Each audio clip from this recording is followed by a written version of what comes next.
Assalamualaikum warahmatullahi wabarakatuh.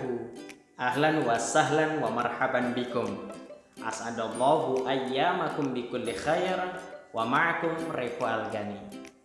Fi hadhil munasabah urid an akhbirakum arba'a khutuwatin muhimmatin fi ta'allumil lughatil arabiyyah. Kali ini saya ingin ngasih tahu nih 4 langkah penting dalam mempelajari bahasa Arab. Apa aja langkahnya? Simak video ini sampai akhir. Hasanan, al-khutwatul ula, langkah yang pertama, kita harus tahu nih, kita harus sadar bahwasanya kita orang Indonesia dan telinga kita, juga pikiran kita belum terbiasa dengan bahasa Arab. Kita bukan penutur asli, kita bukan orang yang lahir di Arab, maka kita harus tahu bahwasanya telinga dan pikiran kita ini belum terbiasa dengan bahasa Arab. Maka langkah yang pertama ini adalah kita harus memperbanyak untuk mendengar bahasa Arab. Dengarlah bahasa Arab dari manapun, dari channel YouTube manapun, entah nonton bola pakai komentator Arab, entah melihat khutbah Arab dan lain sebagainya.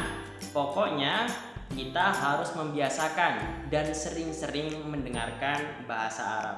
Nanti bakal ada yang nanya, kan saya nggak paham artinya, saya kan nggak bisa bahasa Arab. Nggak apa-apa, karena tujuan kita di sini, tujuan utama kita adalah mendengarkan bahasa Arab dan membiasakan pikiran kita dan juga telinga kita terhadap bahasa Arab. Wal khutwatu tsaniyah, dan langkah yang kedua adalah memperbanyak hafalan. Memperbanyak hafalan. Lagi-lagi bakal ada yang bilang seperti ini. Saya udah ngafalin kosakata banyak banget, tapi saya masih belum bisa nih.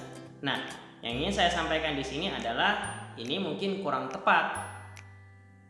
Hafalan di sini tidak terbatas hanya pada kosakata. Hafalkan kalimat, hafalkan ungkapan-ungkapan seperti itu.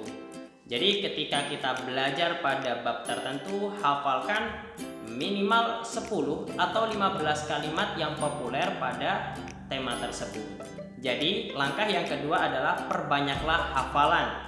Bukan hanya tentang kosakata, namun juga memperbanyak hafalan tentang kalimat-kalimat dan juga ungkapan-ungkapan yang populer seperti itu.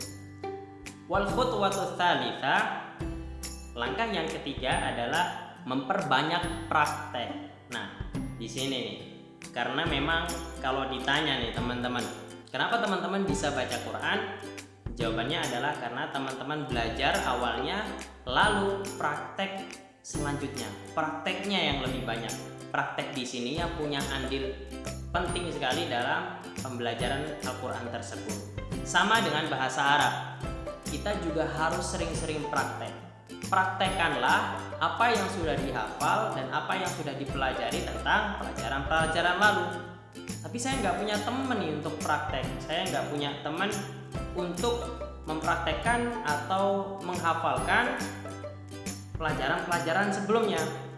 Nggak apa-apa, kamu masih punya dirimu sendiri, maka prakteklah dengan diri sendiri, dengan duduk lalu depannya cermin, praktek ngomong dengan diri sendiri seakan-akan yang di cermin itu adalah orang lain. Pokoknya harus sering-sering praktek seperti itu. Karena saya sendiri pernah mengalami hal ini.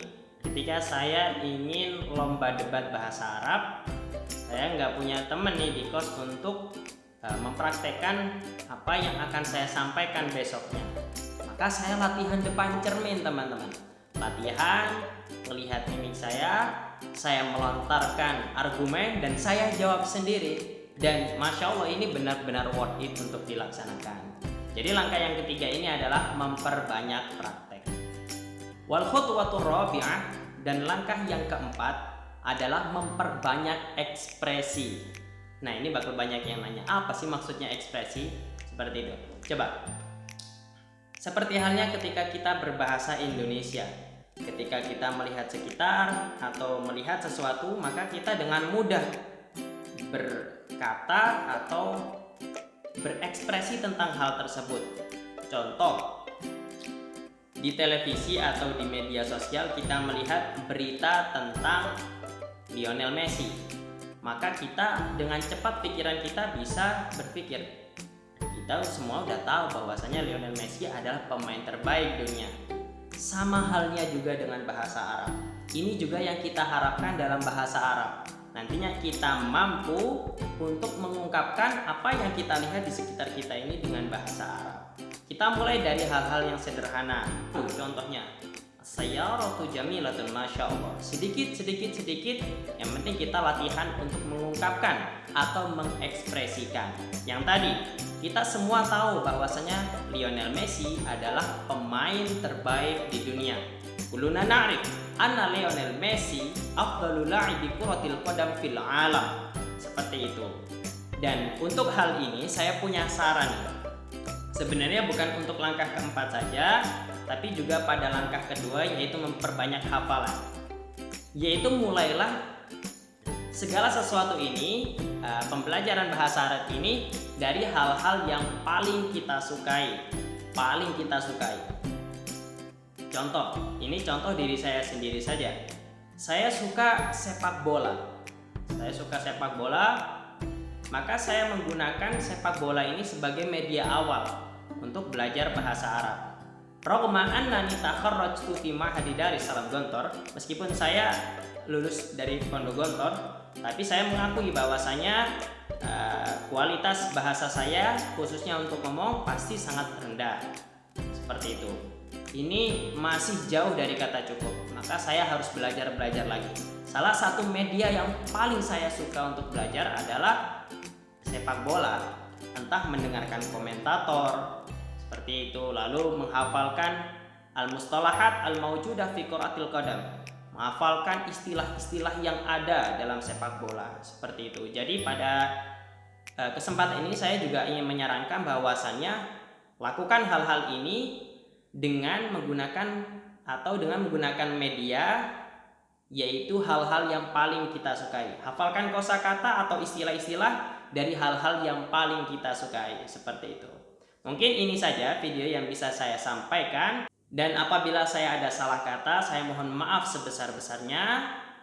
Terakhir, assalamualaikum warahmatullahi wabarakatuh.